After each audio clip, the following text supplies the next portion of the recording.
Before we start, a quick note.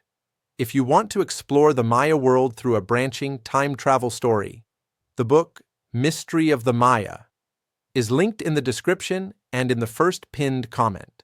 That's my Amazon affiliate link, which you can use if you'd like to support this channel while you read. Now, let's walk into the jungle.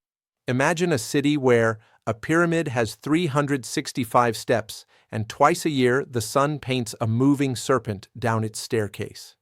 An observatory tracks Venus and the seasons, and a stone ball court echoes with a game where losing might mean your death. You're standing in the world of the ancient Maya.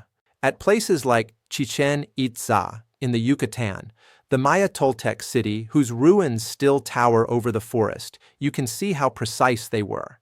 The Pyramid of Kukulkán, known as El Castillo, has 91 steps on each side, plus the top platform, 365 in total, mirroring the solar year.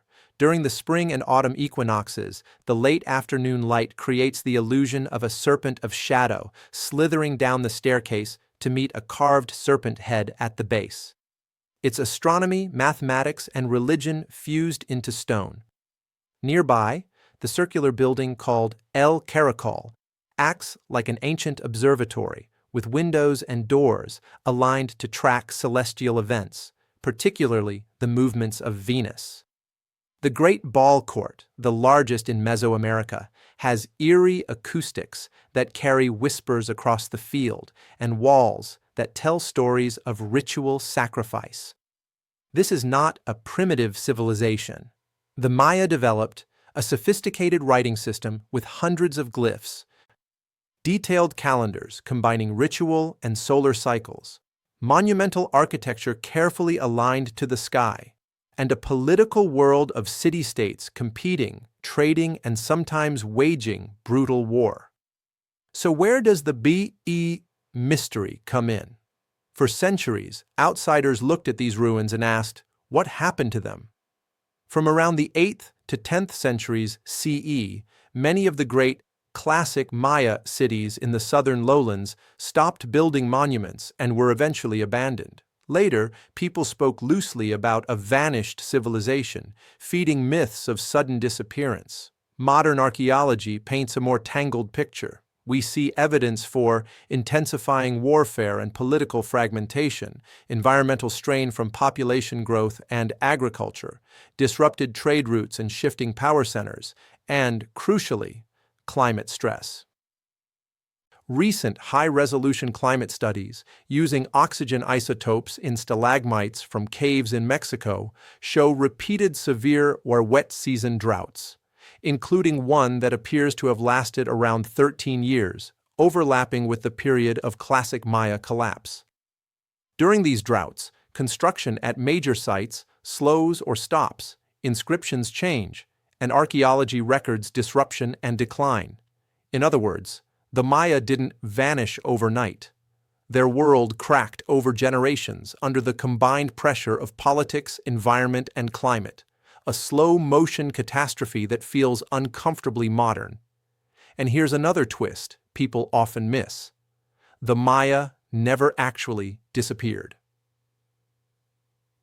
Millions of Maya descendants still live in Mexico, Guatemala, Belize, and beyond, speaking Mayan languages, weaving traditional patterns, practicing blended forms of ancient and new beliefs, and even working as archaeologists and conservators at sites like Chichén Itzá today. So, where does the book Mystery of the Maya fit into all this? On its surface, it's a choose-your-own-adventure-to-see title for younger readers. Your friend Tom disappears while investigating Maya ruins in Mexico. You go after him. You can choose to explore modern sites like Chichén Itzá, or drink a potion that sends you back in time to the world of the ancient Maya. One choice might make you a warrior, another a sacrifice on the temple steps, another a survivor in the jungle. There are dozens of endings, from glory to disaster. But if you look closely, the book is doing something clever. It turns the central questions of Maya studies into a game. What did their cities feel like when they were alive? How did people move between sacred and everyday spaces? What did it mean to stand in front of a pyramid that could turn the sun into a serpent? Dash. And in some darker branches, what did sacrifice look like from the inside? Dash. It's obviously fiction. It bends history, compresses distances, plays with time travel. Yet it also gives readers what even documentaries struggle with, a sense that a single decision, a path taken or avoided, can mean survival, death, or disappearing into the jungle with the rest of the ruins. If you want to explore that fictional doorway into the Maya world, Mystery of the Maya is on Amazon. You'll find the link in the description and in the first pinned comment. That link is an Amazon affiliate link used for reference and documentation. If you decide to grab the book through it, I may earn a small commission at no extra cost to you, which helps support this channel and future deep dives.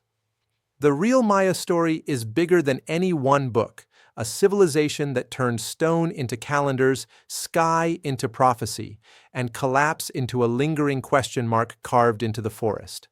Tell me in the comments, what do you find more mysterious, the brilliance of their cities or the long, slow way they fell? Subscribe to Black Butterfly Key for more journeys into ancient puzzles, from desert giants and lost empires to jungle cities that still breathe beneath the trees. Thanks for watching.